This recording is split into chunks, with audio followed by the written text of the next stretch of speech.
सत्य घटना, सत्य की तह तक।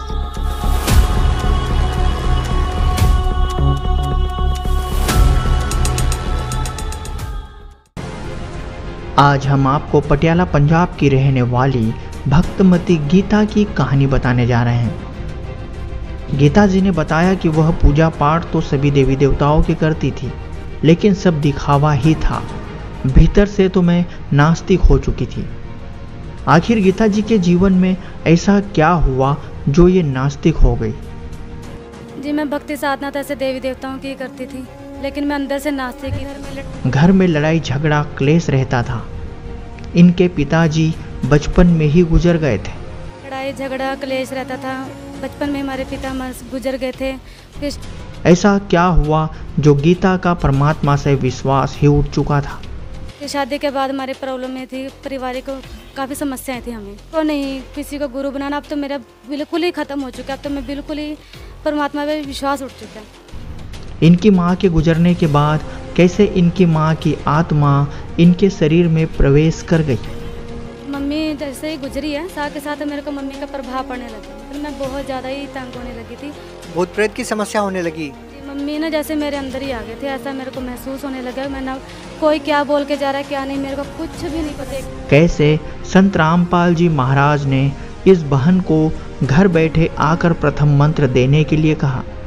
के लग गया था कि मैंने ना देखना है कि ये कौन से देवी देवताओं का जाप करते हैं सही। बस उस नाम जाप के चक्कर में ही मैंने सोच लिया था, सोचूंगी कि इसी गुरु को गुरु बनाऊं, जबकि मैंने संत रामपाल जी की शक्ल नहीं देखी थी। तो 24 जून 2017 में शनिवार के दिन सुबह 4 बजे मेरे परमात्मा घर पे संत रामपाल जी महाराज जी आए हैं और बोल रहे हैं कि आप जानना चाहते हो कि आपकी जो बहन है वो कौन सा नामदान जाप कर रही है। मैंने उनको बोला हाँ जी मेरे को जानना है जी, ये कौन है। तो वो बोल रहे हैं कल मैं तेरे को बताने आऊँगा कि कौन सा नाम जाप करे तुम्हारी बहन, और तुम्हें प्रथम मंत्र की दीक्षा देकर जाऊँगा। इतना मैंने अपनी बहन को सुबह बोला कि तेरे जो गुरुजी हैं मैं नहीं जानती कौन है, मैंने शक्ल भी नहीं देखी है, लेकिन ऐसा लगा था वो बोल रहे तो मैं तेरी बहन का गुरु हूँ और मैं बताने आया हूँ कि तेरे को नाम दीक्षा देने की। आइए जानते हैं पूरी कहानी। जी नमस्कार जी। जी क्या नाम है आपका? मेरा नाम गीता। गीता जी आप कहाँ से आए हो? जी मैं राजपुरा पटियाला पंजाब से आई हूँ। जी संत रामपाल जी महाराज जी से कब जुड़े आप? मैं 25 जून 2017 में जुड़ी हूँ। संत रामपाल जी महाराज जी से जुड़ने से पहले आप क्या भक्ति साधनाएं करते थे? जी मैं भक्ति साधना तो ऐसे देवी देवताओं की करती थी, लेकिन मैं अंदर से नास्तिक ही थी। ऐसा क्यों? क्योंकि मैं किसी की भी देवी देवताओं को मानती नहीं थी। हमारे घर में बहुत ज़्यादा प्रॉब्लम थी, उस वजह से मैं देखा देखी करती थी, लेकिन मेरे मन से किसी के नमो को नहीं करती थी मैं। संत रामपाल जी महाराज जी से जुड़ने के पीछे क्या कारण रहा? पहली मकसद तो मेरा यही है कि हम अपने घर में पढ़ते थे, सुनते थे सभी पंडितों वगैरह से कि गुरु बनाना ज़रूरी है, और कृष्ण जी के कार्तिक मात्य में लिखा हुआ है गुरु जरूर बनाना चाहिए हमें। इसलिए मैं गुरु बनाने के लिए सोचती थी कि कोई अच्छा गुरु मिलेगा जो मेरे सवालों का जवाब दे सकेगा, दुख दर्द दूर कर सकेगा, उसी को मैं गुरु बनाऊंगी। किस प्रकार का दुख दर्द था? दुख दर्द हमारे घर में लड़ाई झगड़ा क्लेश रहता था। बचपन में हमारे पिता गुजर गए थे। फिर शादी के बाद हमारे प्रॉब्लम में थी, पारिवारिक काफ़ी समस्याएं थी हमें। संत रामपाल जी महाराज जी के बारे में कैसे पता चला? जी मेरी बहन थी, उन्होंने नाम दीक्षा ली थी संत रामपाल जी महाराज जी से 2017 में। उन्होंने भी नाम दीक्षा ली थी। 2-3 महीने के बाद हमारे घर आई थी और वो बोलने लगी थी कि जिस देवी देवताओं की तुम साधना करते हो सही नहीं है, और तू हमेशा मेरे को बोलती थी कि तू सोचती रहती है ना कि अच्छा और पूरा गुरु बनाना है। तो मेरे हिसाब से तेरे सारी बातों का जवाब है जो हम तेरे को देना चाहते हैं। तो इन देवी देवताओं के नाम भी ये नहीं है। जिस प्रकार से आपकी बहन ने बताया आपको संत रामपाल जी महाराज जी के बारे में, उसके बाद आपने संत रामपाल जी महाराज जी से नाम दीक्षा ली। 2017 में आप जुड़े हो। 2014 से संत रामपाल जी महाराज जी जेल में हैं। तो ऐसा क्यों आपने जेल में बंद संत रामपाल जी महाराज जी से नाम दीक्षा ली? भाई साहब ऐसा है, पहली बात तो मुझे पता ही नहीं था कि संत रामपाल जी महाराज जी जेल में है, जो कि ये सच है। दूसरी बात है, जब मेरी बहन मेरे को बताने के लिए आई भी है कि नाम दीक्षा लेनी है या कुछ, तो मैंने उसको ये बोला था मेरा दिल करेगा तो अच्छा गुरु मेरे को कोई दिखा या मेरे को लगा मेरे दिल में जच गया तो मैं उसी किसी को गुरु को बनाऊंगी, वरना नहीं, पहले मेरी कोई मुसीबतें हल करे। तो वो मेरे को बोलने लगी थी कि जिस शिव जी को या किसी को देखा देखी तुम मानती है तो इसको मानना नहीं है, तो एक बार सिर्फ ज्ञान गंगा पुस्तक मेरी पढ़ के देख। तो मैंने उस टाइम सुन जरूर लिया था, लेकिन मैंने उसको माना नहीं था। लेकिन कुछ टाइम के बाद ही 2 महीने बाद मेरी मम्मी बहुत ज़्यादा बीमार होने लगी, वो ख़त्म हो गए थे, मतलब उनकी डेथ हो चुकी थी। 3 जून 2017 में उनकी डेथ हो चुकी। और मैंने उनको बोला कि मेरे को नहीं किसी को गुरु बनाना, अब तो मेरा बिल्कुल ही ख़त्म हो चुका है, अब तो मैं बिल्कुल ही परमात्मा पे विश्वास उठ चुका है। तो कुछ टाइम बाद भाई साहब क्या हुआ, मेरे मम्मी जैसे ही गुजरी है, साथ के साथ मेरे को मम्मी का प्रभाव पड़ने लगे, मतलब मैं बहुत ज़्यादा ही तंग होने लगी थी। भूत प्रेत की समस्या होने लगी? जी, मम्मी ना जैसे मेरे अंदर ही आ गए थे, ऐसा मेरे को महसूस होने लगा। मैं ना कोई क्या बोल के जा रहा है क्या नहीं, मेरे को कुछ भी नहीं पता चल रहा था। और मैं अपने 3-4 सालों से 2013 से मेरे 2012 में मेरी शादी हुई है, 2013 से मैं अपने ससुराल में बैठी, अपने मायके में बैठी थी, जिसकी वजह से मैं वैसे ही बहुत तंग थी। मम्मी के गुजरने के बाद मैंने सोचा चलो कोई बात नहीं, कोई गुरु बना के देखते, इतना वो बोल रही है तो सुनने में भी कोई हर्ज नहीं है। लेकिन मैंने संत रामपाल जी महाराज जी का ना कोई सत्संग सुना था, ना मुझे ये पता था ये जेल में है, ना ही मैंने कभी इनका नामदान सुना था। जी, मैंने पुस्तक नहीं शुरू की थी, बस मेरे को ये मेरी बहन को देख के लग गया था कि मैंने ना देखना है कि ये कौन से देवी देवताओं का जाप करते हैं सही। बस उस नाम जाप के चक्कर में ही मैंने सोच लिया था, सोचूंगी कि इसी गुरु को गुरु बनाऊं, जबकि मैंने संत रामपाल जी की शक्ल नहीं देखी थी। तो 24 जून 2017 में शनिवार के दिन सुबह 4 बजे मेरे परमात्मा घर पे संत रामपाल जी महाराज जी आए हैं और बोल रहे हैं कि आप जानना चाहते हो कि आपकी जो बहन है वो कौन सा नामदान जाप कर रही है। मैंने उनको बोला हाँ जी मेरे को जानना है जी, ये कौन है। तो वो बोल रहे हैं कल मैं तेरे को बताने आऊँगा कि कौन सा नाम जाप करे तुम्हारी बहन, और तुम्हें प्रथम मंत्र की दीक्षा देकर जाऊँगा। इतना मैंने अपनी बहन को सुबह बोला कि तेरे जो गुरुजी हैं मैं नहीं जानती कौन है, मैंने शक्ल भी नहीं देखी है, लेकिन ऐसे लगा था वो बोल रहे तो मैं तेरी बहन का गुरु हूँ और मैं बताने आया हूँ कि तेरे को नाम दीक्षा देने के लिए। तो संत रामपाल जी महाराज जी मेरे सपने में फिर आए, उन्होंने बोला कि आज आपको मैं नाम दीक्षा दे रहा हूँ, आपने सुबह जहाँ पे आपकी बहन सत्संग में जाएगी आपने सत्संग में जाना खन्ना में, और आप वहाँ जाके नाम दीक्षा ले सकते हो। तो भाई साहब अगले दिन मैंने अपनी बहन को सुबह सुबह बोला कि तूने सत्संग में जाना, मुझे सत्संग में जाना है, मुझे भी वहाँ से नाम दीक्षा लेकर आनी है। तो मैं उनके साथ गई हूँ।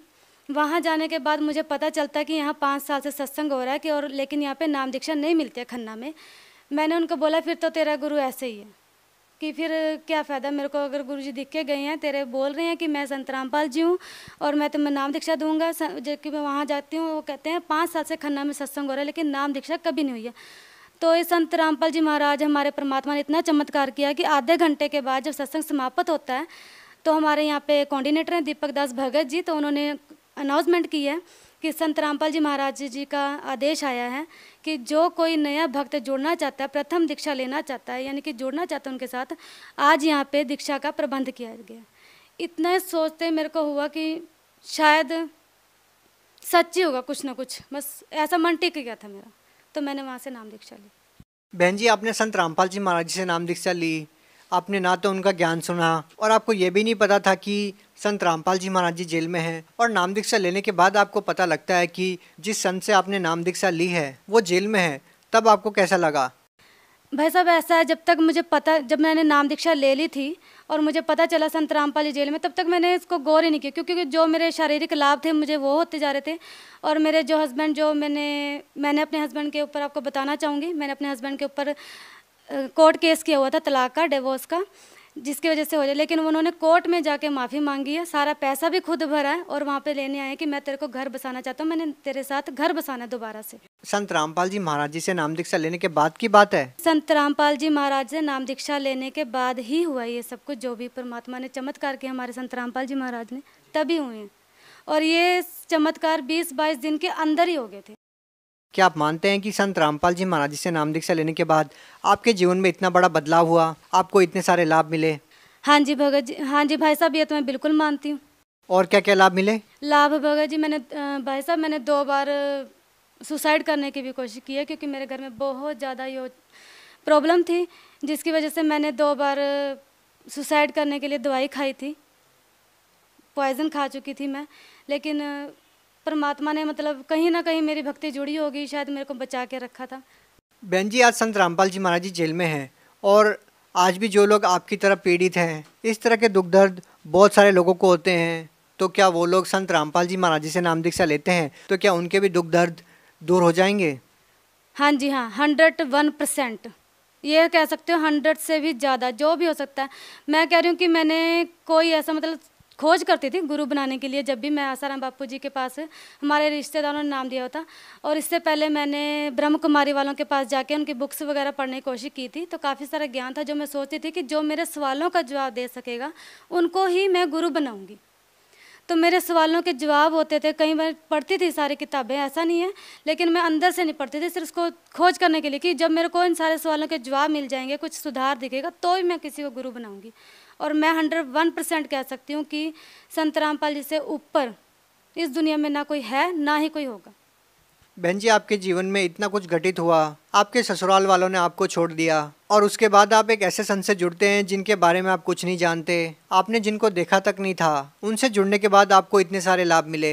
भगत समाज के सामने समस्या ये है कि संत रामपाल जी महाराज जी जेल में हैं, तो वो उनसे नाम दीक्षा कैसे ले सकते हैं? हाँ भाई साहब, ऐसा है, सबसे पहली बात, जिनको तो अपने कष्ट कटवाने हैं वो तो एक बार इस चीज़ को जरूर ट्राई करें कि हमें संत रामपाल जी से कोई फ़ायदा हो रहा है या नहीं। दूसरी बात, संत रामपाल जी जेल में है, ये तो दुनिया के लिए है। अगर वो जेल में है तो मैं खुद ये प्रूफ कर सकती हूँ कि 2017 में मैंने नाम दीक्षा ली है, और मेरे को तो किसी संत रामपाल जी का नाम भी नहीं पता था, या तक नहीं पता था कि वो जेल में है। और आप मान नहीं सकते हो कि भाई साहब, मेरे को 2017 में नाम दीक्षा लेने के बाद 3 दिन के बाद ये पता चला था कि वो गुरु जेल में है। तो आप सोच सकते हो, मेरे को जब उन्होंने 20-22 दिन के अंदर लाभ दिया, मेरी परीक्षा लेने आए हैं, सब कुछ संभाला, मेरा घर बसा हुआ, जो उजड़ा हुआ मेरा इतना घर था उसको बसाया आके। मेरे हस्बैंड जो थे स्मैक, अफीम, पता नहीं क्या क्या नशे करते थे, जिस नशों के बारे में मैंने कभी नाम भी नहीं सुना था, वो भी कर रहे थे। आज देखो वही हैं, वो मेरे को लेके बैठे हैं घर, हम आराम से खा रहे हैं, पका रहे हैं। मेरी बेटी 6 साल की हो चुकी है, अब हम आराम से रह रहे हैं। 3-4 महीने से हम और भी अच्छा हमने घर जोड़ लिया, बल्कि बना। आप भगत समाज को क्या संदेश देना चाहते हैं? मैं संदेश तो नहीं दे सकती, पर ये जरूर कहूँगी, एक बार संत रामपाल जी महाराज जी का ना सत्संग सुनकर जरूर देखें, अपने ग्रंथों से मिलान करके देखें, एक बार उनको समझने की कोशिश जरूर करें। और कुछ नहीं तो आप लाभ लेने के लिए ज़रूर सोचें कि हमें लाभ लेना है, कि आपकी कोई समस्या है, एक बार समस्या के लिए जुड़ कर देखें, तो कोशिश जरूर करनी चाहिए। जी धन्यवाद। सत्य घटना, सत्य की तहता।